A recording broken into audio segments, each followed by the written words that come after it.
फिलहाल प्रदेश से राज्यसभा सीट के लिए विपक्ष की तरफ से हर्ष महाजन को उम्मीदवार बनाया गया है और भाजपा जीत को लेकर भी काफी आश्वस्त नजर आ रही है। हर्ष महाजन ने नेता विपक्ष जयराम ठाकुर और भाजपा प्रदेश अध्यक्ष राजीव बिंदल की मौजूदगी में राज्यसभा के लिए विधानसभा सचिव को अपना नामांकन दाखिल किया और जीत का दावा किया। नेता प्रतिपक्ष जयराम ठाकुर ने कहा कि पार्टी हाईकमान के साथ चर्चा के बाद हर्ष महाजन को राज्यसभा का उम्मीदवार बनाया गया है और भाजपा सोच समझकर ही चुनाव में उम्मीदवार उतरती है। दूसरी तरफ कांग्रेस ने अभिषेक मनु सिंघवी को उम्मीदवार बनाया है, जो अपने आप में ही विरोधाभास है, क्योंकि वाटर सेस को लेकर सिंघवी सरकार की तरफ से कोर्ट में वकील है। उन्हें राज्यसभा का उम्मीदवार बनाया जाना सही नहीं है। भाजपा के पास बहुमत नहीं है, लेकिन सरकार में विधायक पीड़ा में है और ऐसे में विधायक अपने अंतरात्मा की आवाज सुनकर वोट करेंगे और हर्ष महाजन जीत कर आएंगे। वहीं हर्ष महाजन भी जीत को लेकर आश्वस्त नजर आए। हर्ष महाजन ने उम्मीदवार बनाए जाने पर पार्टी हाईकमान का धन्यवाद किया और जीत का दावा किया। साथ ही सभी विधायक के संपर्क में होने के बाद कही और 27 फरवरी को इसके खुलासे का दावा किया। वोटिंग हो सकती है। एक तो पहली बात के लोकतांत्रिक व्यवस्था के अनुरूप हम काम कर रहे हैं, ये अधिकार है। और जहां तक आप पूछ रहे हैं कि अचानक निर्णय लिया, भारतीय जनता पार्टी आराम से आ जाओ। जो भी निर्णय करती है सोच समझ के करती है और कई बार निर्णय अचानक होते हैं। और दूसरी बात, जहां तक हमारे कैंडिडेट के संदर्भ में है, हर्ष महाजन जी हमारे पुराने साथी हैं, इनका बहुत एक लंबा अनुभव है और उस दृष्टि से राजनीतिक क्षेत्र में काम करने के लिए सहयोग और समर्थन से किस प्रकार से हम आगे बढ़ सकते हैं, उसमें सब लोग इकट्ठा होकर के काम कर रहे हैं। और जहां तक इस चुनाव के संदर्भ में आप पूछ रहे हैं, मैं सिर्फ इतना ही कहना चाह रहा हूं कि भारतीय जनता पार्टी ने हर्ष महाजन जी के रूप में जो कैंडिडेट हमने राज्यसभा के लिए यहाँ पर इनका नॉमिनेशन अभी हुआ है, सोच समझ करके निर्णय किया है और पार्टी के नेतृत्व ने इस भरोसे के साथ कि इसमें हम आगे बढ़ेंगे और विजय हासिल करेंगे।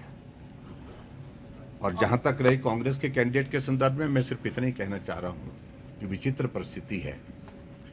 हिमाचल प्रदेश में कांग्रेस पार्टी की सरकार ने तय किया कि वाटर सेस हम लगाएंगे और वाटर सेस लगाने के उस निर्णय के खिलाफ जो कंपनियां कोर्ट में गई हैं, उसके वकील राज्यसभा के कैंडिडेट बने हुए हैं। और कितना विरोधाभास है ये। और इसमें पहले तो मुझे लगता है कि मुख्यमंत्री को अपनी परिस्थिति स्पष्ट करनी चाहिए कि पार्टी हाईकमान ने इस प्रकार का जो निर्णय लेकर के, जिस मुद्दे को लेकर के वो हमेशा सदन के अंदर सदन के बाहर बोलते रहे हैं, वाटर सेस के इशू को लेकर के, उसमें सबसे पहले उनको आज इस बात को स्पष्ट करना चाहिए कि वो ठीक है या जो उनके राज्यसभा के कैंडिडेट हैं वो ठीक है। ये भी एक विषय है। जहाँ तक दूसरे राज्य के संदर्भ में, मैं समझता हूँ कि हिमाचल बहुत छोटा सा राज्य है और इस छोटे से राज्य में हमारे पास राज्यसभा की सीटें ही बहुत कम होती हैं। 3 सीटें होती हैं, एक सीट क्रमशः आती रहती है। और इस सिलसिले में हिमाचल प्रदेश के अनेकों पॉलिटिक्स का हम करते ही नहीं, विश्वास ही नहीं करते उस बात पर। हम तो सिर्फ एक ही बात करते हैं, हमारे काम करने का तरीका है। काम करने के तरीके में जिस प्रकार से भारतीय जनता पार्टी आगे बढ़ती है और बिना सोचे कुछ हम करते नहीं है। सर, बीजेपी के पास नंबर्स कम हैं, तो आपको उम्मीद है कि क्रॉस वोटिंग या इस तरह? इस पर मैं अभी कुछ नहीं बोलूंगा। मैं इतना ही कह रहा हूं कि अंतरात्मा से अपने जो साथी हैं, जो वहां पर बहुत एक पीड़ा के दौर में से गुजर रहे हैं, अंतरात्मा की आवाज के साथ वो अपना मतदान करें। सर, भाजपा के मनोबल की क्या वजह है? इतने कॉन्फिडेंट कैसे हैं सर आप लोग? जीत को लेकर कितने आश्वस्त हैं? देखिए, जो भी हम चुनाव लड़ते हैं, हम एक पूरे जोश के साथ, एक पूरी ताकत के साथ लड़ते हैं और इस चुनाव को भी उसी तरह से लड़ रहे हैं। और चुनाव जीतने के लिए, चुनाव लड़ने के लिए नहीं, जीतने के लिए लड़ा जाता है और जीतने के लिए लड़ रहे हैं। Thank you. महाजन के साथ उनका अधिकार भी था। और उस अधिकार के तहत हिमाचल के किसी व्यक्ति को, किसी नेता को अगर टिकट दिया होता तो मुझे लगता कि वो ज़्यादा उचित रहता, ज़्यादा बेहतर रहता। लेकिन उनकी पार्टी का निर्णय, उस पर मैं बहुत ज़्यादा नहीं कहना चाह रहा हूँ, लेकिन निराशा है।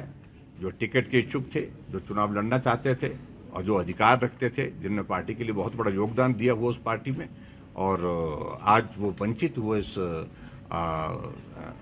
सारी चीज़ से, तो इसका भी खामियाजा मुझे लगता है कि कांग्रेस पार्टी को आने वाले समय में भुगतना पड़ेगा।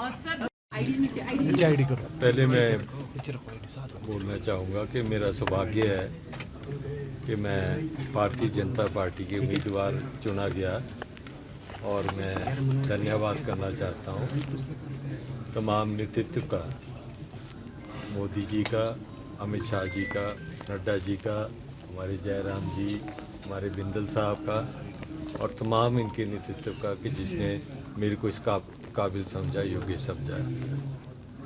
और मैं उम्मीदवार हूँ, जैसे आपने कहा, सोचा तो उम्मीदवार जो है, हमारी लड़ाई जीतने के लिए होती है, और ये भी जीतने के लिए लड़ाई है। हम कम हो बट ज़्यादा हो, वो मेरे को फ़र्क नहीं पड़ता। मुझे पूरी उम्मीद है कि जो सुक्खू सरकार का आज ये हाल है कि सारे पीड़ित हैं, उनके भी और आप लोग भी, तो जितने पीड़ित हैं वो अपने अंतरात्मा के मुताबिक वोट करें तो अच्छी बात है। सर, किन किन पीड़ितों से संपर्क हो गया आपका? संपर्क तो मेरा सबसे है, तो इसमें कोई बात ही नहीं है। सर, आपको उतारने की वजह कांग्रेस से आपकी पुरानी करीबियां भी मानी जा रही है क्या? अब ये तो ऐसी बात नहीं है कि भी मैं तो इलेक्शन से पहले आ गया था बीजेपी में, और मेरे को आदर सम्मान मिला है और हमेशा मिला है। मैं आभारी हूँ सारे नेतृत्व का, प्रदेश की और देश के। तो इसमें कोई ऐसी मेरे लिए बड़ी बात नहीं है।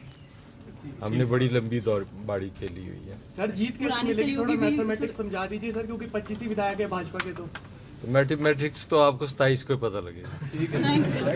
कि लोकतंत्र के अंदर चुनाव हमेशा लड़ना चाहिए, और ये हमारा दायित्व है, और हम उस दायित्व का निर्वहन करेंगे। ये सबसे महत्वपूर्ण बात है।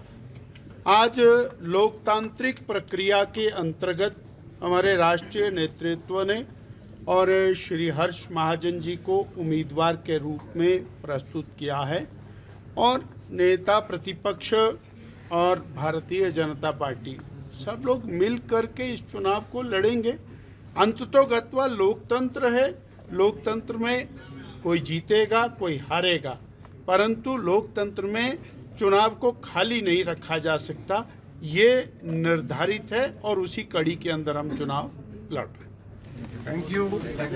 ताज़ा खबरों से जुड़े रहने के लिए हमारे चैनल को सब्सक्राइब करें और बेल आइकन को दबाना ना भूलें, ताकि हर खबर की नोटिफिकेशन आपको मिलती रहे।